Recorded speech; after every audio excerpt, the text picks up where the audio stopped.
All right, welcome you guys to Butler Kendall Rockwallers, man. Today I just wanted to go over something very important to me that I hope is important to you guys as well, man. As the title says, I'm no longer being humble, man. And what I mean by that, let me first give you the definition of what humble means. Humble, Google's definition of humble, right? It says, having or showing a modest or low estimate of one's own importance. I'm going to say it again. Having or showing a modest or low estimate of one's own importance. Y'all foolish as crap to think that I am going to have a low, and just think of myself in the basically a low importance of myself in the accomplishments of what I've done. An example is he was humble about his stature as one of rock's history's most influential guitarists. Listen, I'm gonna tell you right now. Some people are gonna take it the wrong way. Some people are gonna get upset about it. Some people, I can really care less. I'm gonna tell you the truth is, when you're talking about being humble, I think it's all about how people want to look at it. But for me, I work hard, man, day in, day out. So much hours, man. I've given more of my hours and time and dedication to this craft for me to work so hard for years and years, when people have mocked me, people have talked trash about me, people have cursed at me, called me out my names and all this stuff. And for me to overcome all that stuff, and that made me even stronger and build even harder, work even harder.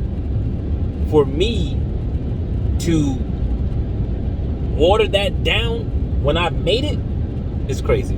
I'm not. I'm gonna tell you right now, I'm not. I'm going to shout it from the rooftops about my success. See, the problem is when a lot of people look at you and your success, they will look at you at the success time frame. Like, I got it. Many people have never heard of me until now. There are some that have heard of me before then, got it. But some people will only look at me for what I have now and what I'm doing now. So they don't look at when I started and I had one dog, one puppy, animal control coming out, trying to do this and that, beat that case, won that, all this different stuff years and years and years ago, right? I had people falsified and called the animal, whatever, all this kind of stuff. You guys, if you know my channel, you watch it, you see all that stuff was bogus. We beat everything. Actually, we got 100% rating on it. Actually, so crazy. So God does things in a way, man, will make your enemies your footstool. So people got upset about that. They will call on me. Come to find out, it ended up being something great. But what I'm saying is, a lot of people don't know about, a lot of people wasn't there for the journey, like through all the rain and the hail and everything else. And the first thing someone does is see me now in a glorified light. And the first thing they're saying is, oh man, he don't deserve that. Why did he get this? Or most times people do that, it's only because they're not where you are. But a lot of times people aren't putting in the work that you put in to get to where you are at now. Most people go to work 9 to 5, right? Then you have two people on the same job. One go 9 to 5 and they go off of work. Person A goes to work 9 to 5, at 5 o'clock, clocks out and done. Person B stays a little bit later sometimes when asked, do a little extra work, or take their work home a little bit sometimes and, push in because they know they want to advance in the career. Person A says, hey man, I'm off. You only pay me from 9 to 5, that's it. So when person B gets promoted, A is looking at it like, man, we both been here at the same time, or I may have been here longer than this person. Why this person is getting promotion over me? That's the same way it is in this game here, man. And I think a lot of times I'm seeing so many people, like right now, if you guys follow me, you guys know for sure I'm no hater.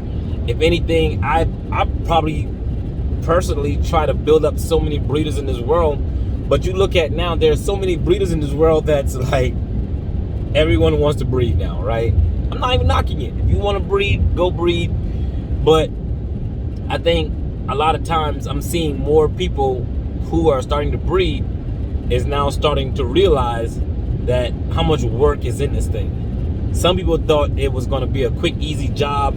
They can leave their job, they make some money, or they might have had a first good litter. But coming back again and again and again and keeping your name out there, they're starting to realize this isn't as easy as you may have thought it was going to be. So some are looking at it now like, man, this is hard work. I see comments of someone that left a comment one time was like, why don't you go get a real job, and you're just using these dogs for money. And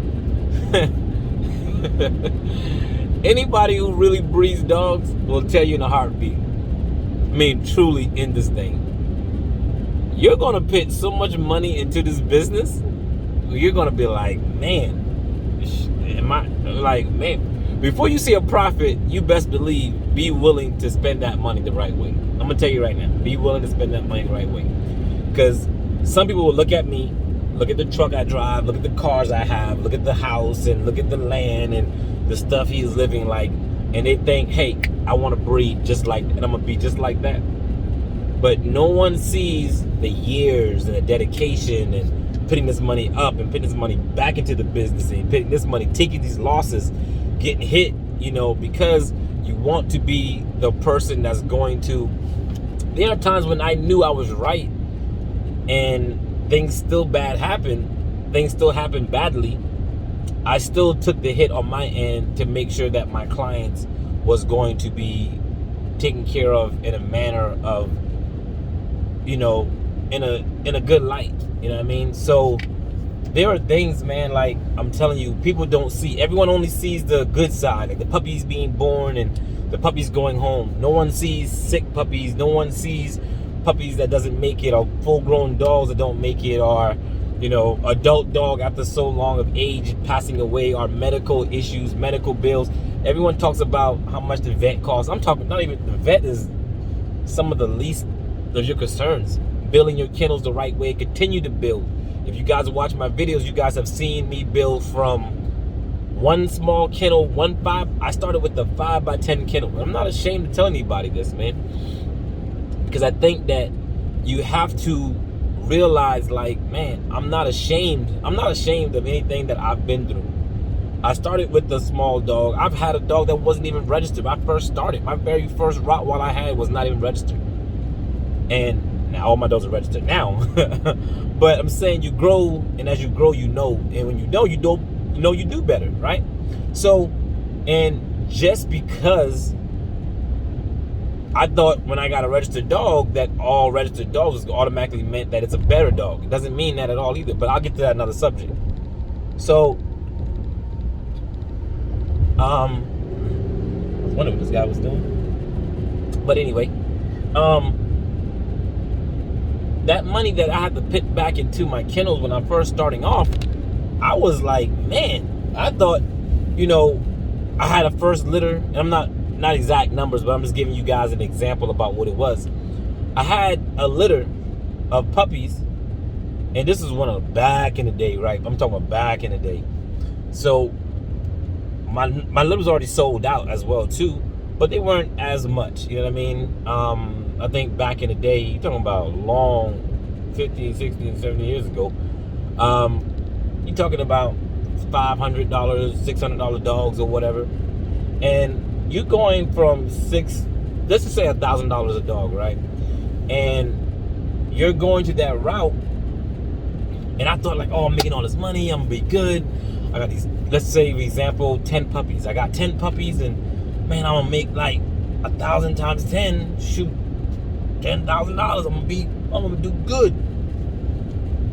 Dog has complication, dog has puppies, mama needs to go to the vet bill eats up $3,000. C-section, 10 puppies are born, 2 of them don't make it, so now you down to 8 puppies. 1 may have a default. You're not gonna get the full price on that dog.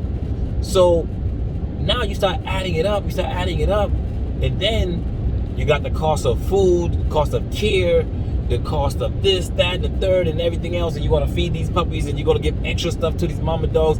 If you know what you're doing, you're gonna do it the right way. You're gonna start buying these supplies to take care of the mama, the whelping box, and all this stuff. So before you know it, you've already like $7,000 deep into this thing here. But when you get paid, you see $10,000, and you're like, I got paid $10,000. But then you're looking like, why I don't feel like I have $10,000? But because that money went back into your dogs, and if you're gonna do it right. Now some people go and their dogs they get puppies out, they have their puppies outside. I'm not knocking shit on anybody, I'm just letting you know this is what usually happens. Breeders get their money, they see a big check, they go spend it on a new car, new truck, new everything. Don't even have a place for the dogs to be at. You know what I mean? And all of a sudden, the first thing they do is get this money. Now their dog's sitting there like, hey bro, what about me? I thought, you got my puppies and you sold them and you did good with them, but why are you not reinvesting that money back into the property, back into the dogs? When you do that, you're gonna take losses. And let's say, for instance, you're gonna take a loss when you lost the whole litter. You done bought all this money for all this stuff here. But all I'm telling you is, long story short, is longer story shorter, is you gotta be willing to invest. The hard times, the labor, all the stress, all the headaches, all that stuff, man, the arguments you're gonna have, the staying up late at night, 2 o'clock in the morning. Some people are trying to do this while going to work. I decided that this is what I was gonna do. My dogs deserved me to be there 24 hours the whole entire time. I couldn't afford that a dog that has puppies that was gonna allow me to leave and work a 9-to-5 job and then come back on my time and take care of these puppies. No, it was my responsibilities. I was gonna make sure that I was gonna be there 100%. So my hands and eyes are on this dog 24 hours a day. Or when I can, or whatever. But it takes so much out of you that people don't see, man. Like, then you got the clients calling you all day. You got this person over here. You got to advertise your dogs, and you let people know about your dogs, and you're trying to get this, that, and that. And at the same time, you're trying to learn as well. Because, like, a lot of people look at me and be like, Tony, you've been doing this for so long, man. You're the GOAT. I understand this. And I'm still learning every day, man. Every litter, I learn something new about the puppies and different dogs and how they react. So it's not that I just know it all. It's just that I'm willing to learn, and I'm like a sponge, and I'm gonna soak all that stuff up for me to go forward and learn as well. That's pretty much that's just the first step to it. But basically, just getting back to that. So all of that to say is, being humble, man. When you go through so much stress and so much, that's like LeBron saying, hey man, I'm just gonna I won the championship, but I'm just gonna be like, yeah, I'm a down. Basically, humble is downplaying your excitement for what you do. Man, freak that. I'm not downplaying nothing, because I didn't downplay my hard work when nobody was around. So when I claim to be the best of the best, and I'm working hard as I don't know what, man. Y'all know I got my shirt on backwards, but maybe for a reason, because in the back side, best of the best is on the bottom, and the back is on the top. Sure. Anyway, I did it on purpose. You know what I'm saying? But best of the best. When I claim to be the best of the best, bro, Muhammad Ali didn't claim to be the best of some or whatever. I'm not Muhammad Ali. I'm not them or anybody else, but I'm Tony, and I'm telling you right now, in this Rottweiler community and everything else, I am the best, man. I'm the best breeder. I don't think nobody else works harder than I do. I know there's breeders out there that are gonna look at me funny, like I don't care. I stopped caring about what they thought about me and how they care, because they don't do anything for me. I'm not a part of any clubs. I'm not associated with anybody else. Butler Kennel Rottweilers is Tony Butler that created that by himself, and I had a vision and I had a dream, and there's people that I don't mind helping to bring up, and if I can use my platform to see others succeed and be successful. But I'm not knocking anybody else, but I'm gonna always feel like I am the best of the best, and nobody can compare it. Like I'm not using somebody else's name or grandfathers that I had growing up or whatever. I don't have that. I built this brand on my own. Butler Kennel Rottweilers was built by Tony Butler and Tony Butler alone. I had a vision, for me. Many people told me that it was stupid, it was dumb. You're in the military. Why would you think about dogs? You got a family. Take care of that first. All this stuff. People told me that's crazy. You got a degree. You know, I got plenty of degrees. So it wasn't about that I couldn't go out and do what I want to do. I was working overseas as well too. Contract jobs, all that good stuff. But in my heart, I knew what I had to do for me full term, and this is what I want to do. And even though some of the closest people to me was telling me, bro, that ain't it, man. Don't do that, man. Don't do that. Some of the people that I let get into my head for a little bit, I had to, and I thank God that I had to take a step back and was like, nah, bro. Some people may mean well, but they don't understand well about how dedicated I am to this thing, man. When, you know, I remember the first letter I had wasn't the best, and all the stuff, things happened and everything else. And the first thing I heard people saying was like, see, told you, man. I knew it. I'm trying to tell you, that's not it, bro. That ain't it. That's not it. And I didn't get the encouragement. I got the doubts and the, see, told you. There are people waiting in the corner to see you fail, man. And your job is to never let that happen. Your job is to let their hate or let their willing to see you fail never come to light. And I made sure that was my driving force in the beginning. But then it became, I didn't have to prove them wrong anymore. I just had to prove myself right. So I hope that everybody who gets this, man, today understands that it's way more important for you to celebrate yourself, man, in the light that you know you deserve. Because instead of waiting for people to give you flowers and telling you how great you are, how awesome you are, pat yourself on the back. Tell yourself you got this. If you want to go out there and do something successful with yourself in life, do it. You only get one life, man. You only have one chance at this. If you die today, tomorrow, nobody, some people are going to be crying for you for a little bit, but nobody cries for you forever.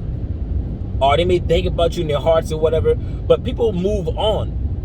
Every one of us who's watching this right now knows of someone who has passed away. And every day, you may think about them every so often, but not every single day, 24 hours in a day, no matter what. Kobe Bryant made the whole world stop at some point, it seemed like.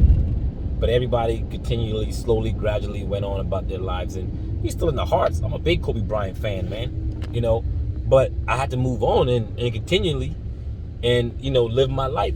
Heck, Vanessa Bryant is moving on. I mean, not saying move on and forgot about him, but you got to move on with your life and continually to move your life in a positive way. So all I'm saying is quit living your life for somebody else or waiting for somebody to tell you when to clap for yourself, when not to clap. Hell, clap for yourself, man. You clap for yourself. And nobody else clapping for you, you clap. You claim that throne. But make sure you're willing to put that work behind it if you're going to claim that throne as well, too. Don't go up here talking about I'm the best, too, man. I'm the best, too. But 10 o'clock, I'm in bed, man. I'm tired. I'm just going to bed. I spend more time up than I do sleeping because I'm motivated, man. My motivation outweighs my sleep.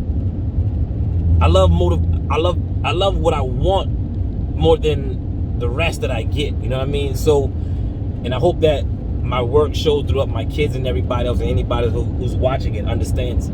I know some of you guys are watching this 15, 20-minute videos and like, man, that's his whole life. But it's so much work. You guys only see maybe 2% of my work, and I really, really do. And some of you guys like, how do you hold it together? You're one person, man. You got the cows, you got the ranch, you got the houses, you got land, you got your family, you got your dogs, you got your puppies, you build all your own kennels, you build your own ranch, you build your own land, you do all the stuff yourself, and your cars, and man, just so much stuff, and my hands in. And sometimes I do feel like, golly, how do I do it? My motivation keeps me going, man, and having a positive team around you. When people start giving you them negative, cut them off, man. I'm telling you. Last statement I'm gonna make is it's like a rocket ship that goes out of space. You know, when you fly out of space, on that rocket ship there's boosters to help that rocket go out of space. But as that rocket is going in the air, them boosters fall off. Everybody around you ain't made to go where you're going. Some people are good to help you and boost you to where you need to go. But you can't take everybody along with you. And everybody isn't meant to be along with you. You have to know who is going to what level. And you need to know which level that you want to, which is your cruising altitude. You got to find that for yourself. Nobody can tell you that. But you can't. The problem is so many people are trying to take so many people along with them. That's why I don't have these cliques and all that kind of stuff. I got I'm talking about 3 people in my triangle. When I say I got 3. Now I might got like 5 in a group of people I really mess with, but I got 3, man. Like I call them my triangle. 3, and those 3 are like, they know me in and out. Like when they know when something's wrong because I ain't talking to them today, I ain't talking to them this year. You got some that are there are just holding on to like, hey, nothing wrong with certain people that doesn't go to the very top. Some people just got to know where their level and cutoff is. That's all. But ultimately, you guys, man, I hope you guys take this in being great. The word humble for today, man, I'm telling you, for me, I'm scratching that word. I'm very proud of my hard work. I'm not going to downplay my hard work and what I feel like I've given my whole heart and time and dedication to, just to downplay it, just so I can look like I am happy. I'm excited. If you guys haven't noticed yet, when I'm talking about when we reached 100,000 subscribers, man, you guys saw my excitement. I'm not gonna try to pretend and be like, yeah, it's cool. Heck no. Reaching 100,000 subscribers to somebody that couldn't even speak, like had a speech impediment, stuttered as a child, to a young adult. I'm telling you, probably why I talk so much now. But in honor of being positive, man, like my kids can watch these videos growing up with their kids and then look at Pops, man. It's a positive influencer for others that you can be proud of. But anyway, I hope you guys be good, man. I hope you guys take it. I hope you guys give yourself your own flowers. Buy yourself flowers if nobody want to give it to you. Pat yourself on the back, man. Look yourself in the mirror. Tell yourself how great you are. You don't need someone to just validate your success. You can't get validation from somebody else who needs validation themselves, man. It doesn't work that way. Validate yourself. Tell yourself you're good, man. And also, if you know you're awesome, you know you're great, hit that subscribe button, like button, and comment below what you guys thought about this video, man. I hope this video really touched someone in a way that I was really feeling about this. And, love you guys so much, man. And whatever you're going through in life, man, just continue to keep moving on. There's always a light at the end of the tunnel, man. No matter how hard, it never rains forever. So you guys get yourself together. If you're going through a hard time right now, focus on that, man. Get over it, build and become stronger, and let you guys know Butler Kendall loves you, man. We are out. Deuces.